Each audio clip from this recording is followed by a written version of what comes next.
असतो मा सद्गमय तमसो मा ज्योतिर्गमय मृत्योर्मा अमृतं गमय ॐ शान्ति शान्ति शान्तिः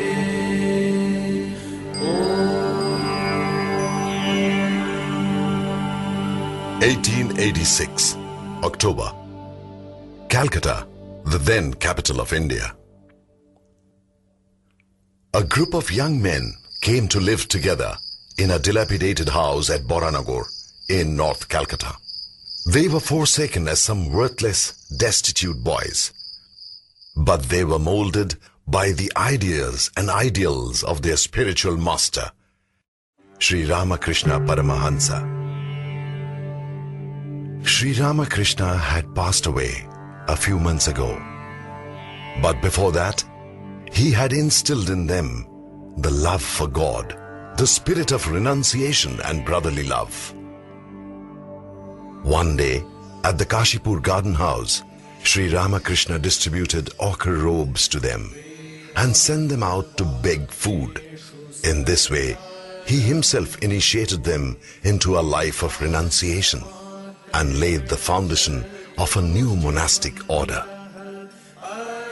The resolve of these youngsters to form a brotherhood was strengthened a couple of months later at Atpur on a Christmas Eve. In Boranagar Mutt, the days were of extreme struggle and hardship. They lived on what chance brought to them. But it could not shake their resolve. Sri Ramakrishna's words constantly rang in their ears. The goal of human life is God realization. Forgetting sleep, they spent the nights in spiritual practices. They immersed themselves in meditation.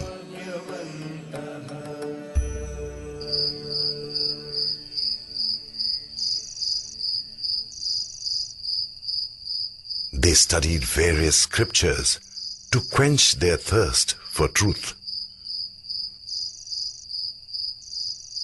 Their love and longing for God found expression in their devotional songs.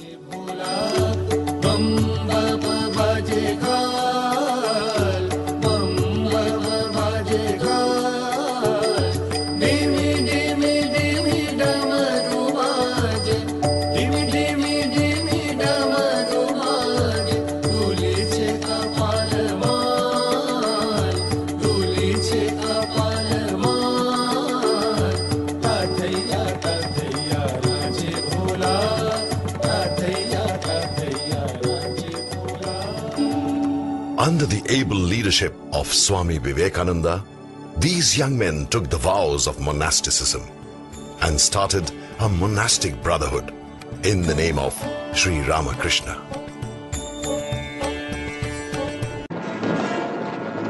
The middle of the 19th century.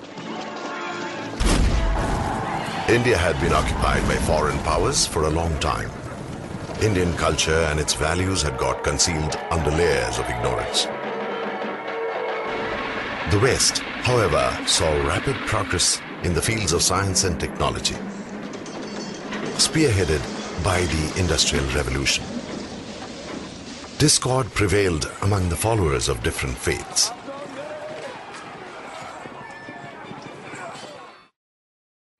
The scientific spirit of inquiry shook religion and spirituality to their roots.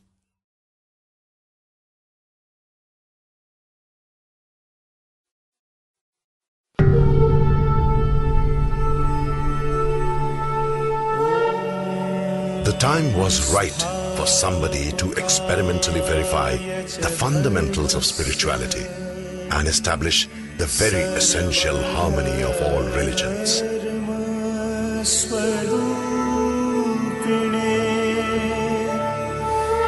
अवतार वरिष्ठाय Ramakrishnaय ते नमः. Sri Ramakrishna was born on the 18th of February 1836 in the village of Kamarpukur, about 60 miles from Calcutta. Ramakrishnaय te नमः. He had a spiritual disposition from his childhood and was disinclined towards formal education and worldly affairs right from his early days. In his youth, he was appointed a priest in Kali temple at Dakshineshwar. God is worshipped here as the Divine Mother.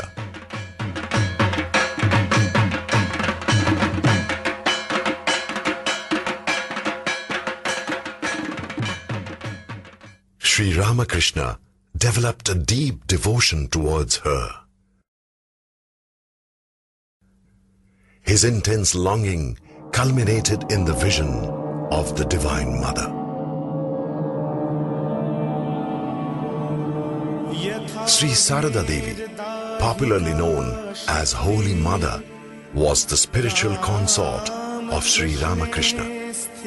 She was born on 22nd of December 1853 in Joyrambati, a village in West Bengal. In due time, after her marriage with Sri Ramakrishna, she stayed with him in Dakshineshwar and served him as a devoted wife.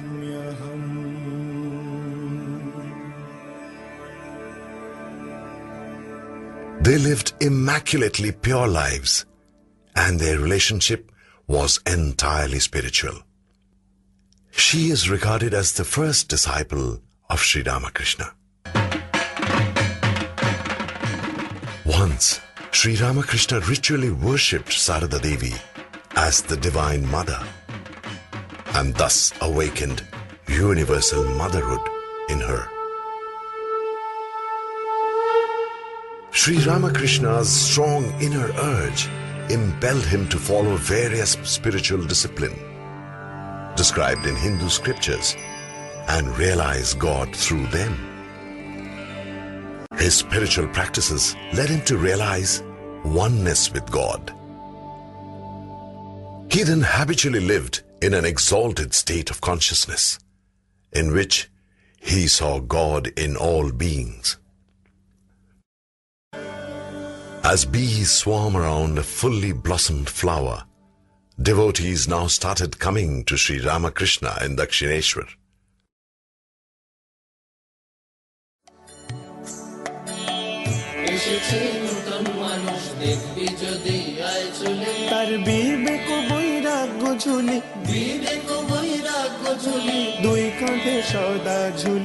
There was another group of young boys who later became monks.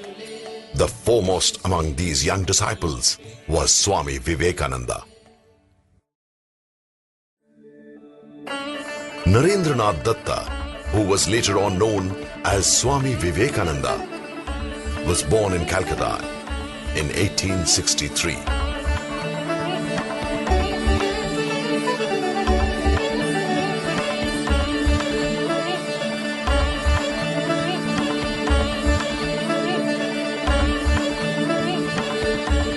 Swami Vivekananda was a prodigy endowed with many talents.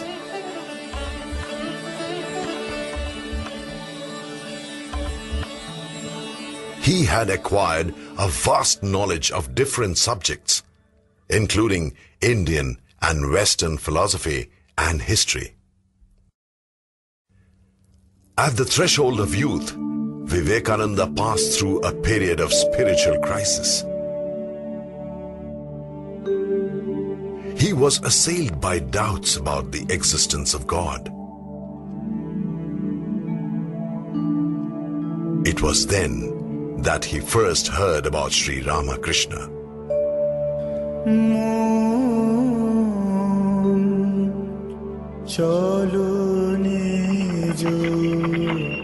নিকেতনে One day, Vivekananda's quest for truth brought him to the doorstep of Sri Ramakrishna. নিকেতনে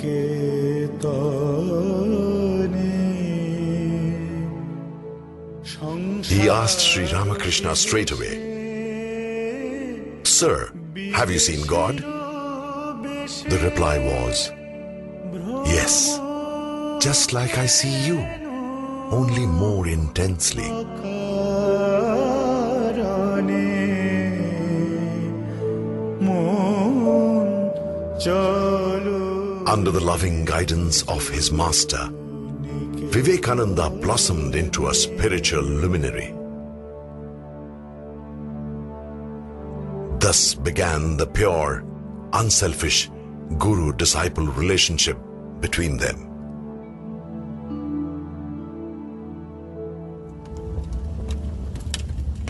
In 1886, Sri Ramakrishna passed away, leaving his disciples in deep distress. Swami Vivekananda took up the responsibility of guiding his brother disciples. A dilapidated house in Boranagar was rented. This house became the first address of the monastic brotherhood known as Ramakrishna Mutt. There were 16 monastic disciples of Sri Ramakrishna.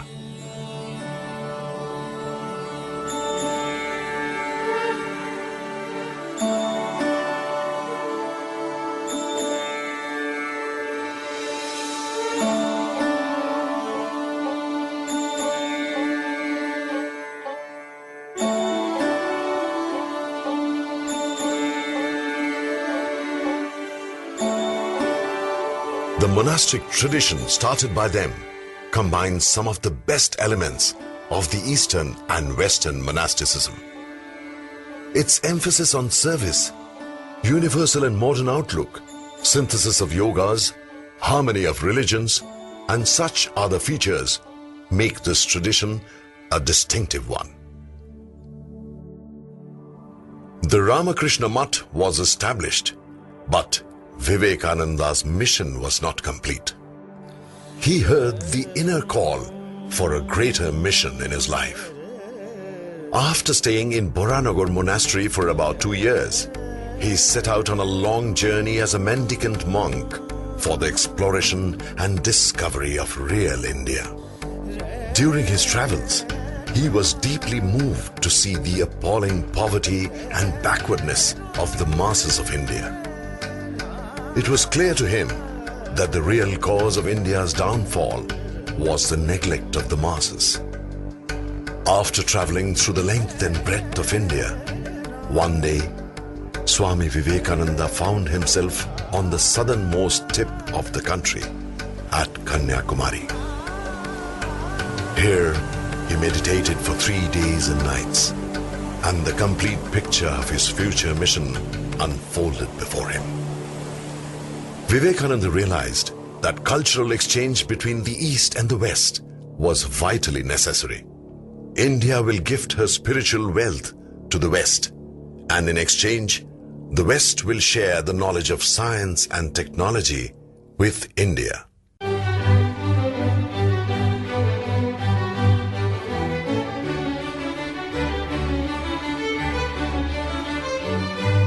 His speeches at the World Parliament of Religions in Chicago made him famous as an orator by divine right and a messenger of Indian wisdom to the Western world. My ideal indeed can be put into a few words, and that is to preach unto mankind their divinity and how to make it manifest in every moment of life. Swami Vivekananda spent nearly 3 years in USA and England, spreading the spiritual wisdom of ancient India.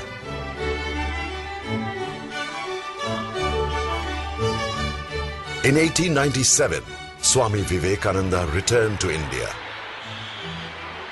In response to the enthusiastic welcome that he received everywhere, He delivered a series of lectures in different parts of India, which created a great stir all over the country. Swami Vivekananda wanted to channelize this enthusiasm.